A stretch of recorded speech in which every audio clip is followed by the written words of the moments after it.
Hey guys, what's up? My name's Eric and I'm the Techy Agent, finally here in Las Vegas for CES 2018. And so there's already been an announcement from Garmin regarding a new product that they're going to be dropping here or announcing this week. And so it's an exciting new product. It is the Garmin 645 Music.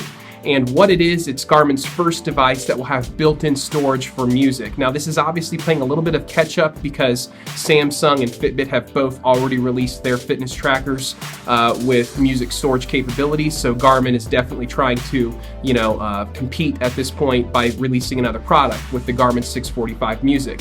And so it will have streaming music to Bluetooth headphones, which is great. I don't believe Garmin is going to be releasing any sort of proprietary headphones like Fitbit did. So you'll just be able to purchase any sort of third-party Bluetooth headphones and then pair the Garmin 645 Music with those Bluetooth headphones while you're working out.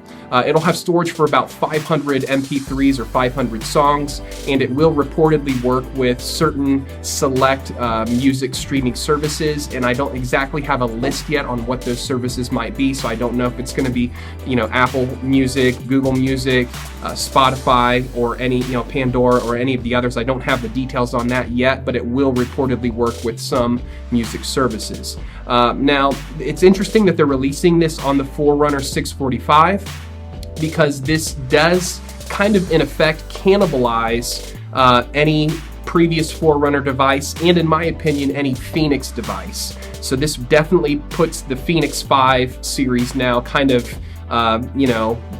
on the back burner in terms of what Garmin is emphasizing.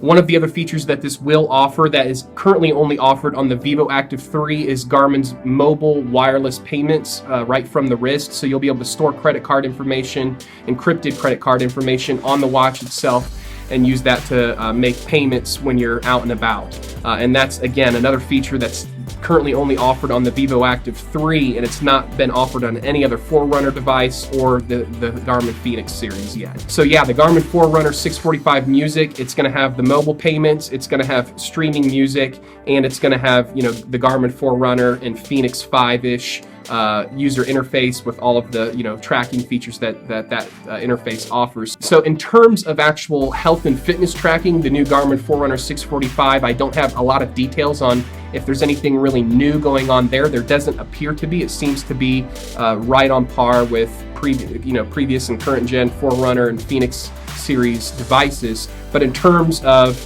other offerings, other smart offerings like the mobile payments and the music streaming, that's where Garmin seems to be focusing on improving their products at this point. So that is the new Garmin Forerunner 645 Music. We'll get a hands-on with it here in the next day or two, so look for that video very soon. We just wanted to make sure that you guys got an announcement out to know that Garmin is releasing the 645 Music, which is going to finally bring music streaming to Garmin devices. So hey guys, thanks for watching. Stay tuned for a lot more content this week. My name is Eric and I'm the Techy Agent. We'll catch you next time.